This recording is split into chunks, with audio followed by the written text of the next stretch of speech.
Introduction. When you first start looking into it, financial trading can be confusing. You're likely to hear a lot of jargon surrounding it, some fairly recognizable such as interest rate, broker, commodity, or dividend, and some you may never have heard before, such as a long strangle, EBITDA, or Ichimoku cloud. However, beneath all the terminology, there's one core principle that underpins financial trading, predicting whether something will go up in price or down. Get it right and there's opportunity for great rewards. But get it wrong and you could lose a lot of money. That's where we come in. The purpose of our Trading Academy is to take you through financial trading from first principles. The more information you have, the less likely you are to make costly mistakes. And our goal is to provide you with all the knowledge you need to start making informed trading decisions. We're going to be looking at what, where, and how you can trade.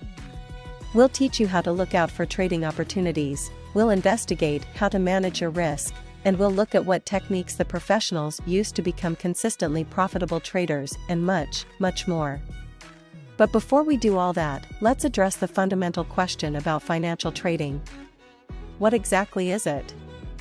What is financial trading? Very simply, financial trading is the buying and selling of financial instruments.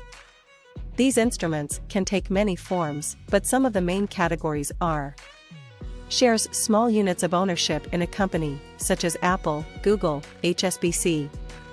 Indices, the value of a group of companies, represented as a single number, for example, the FTSE 100, S&P 500, Nikkei 225.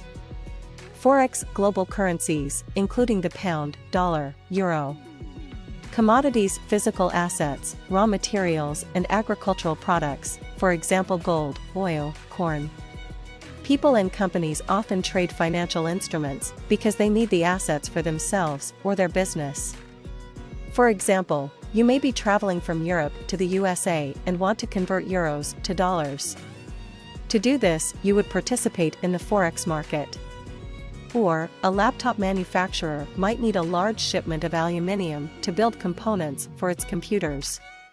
When buying the metal, the firm would be participating in the commodity market.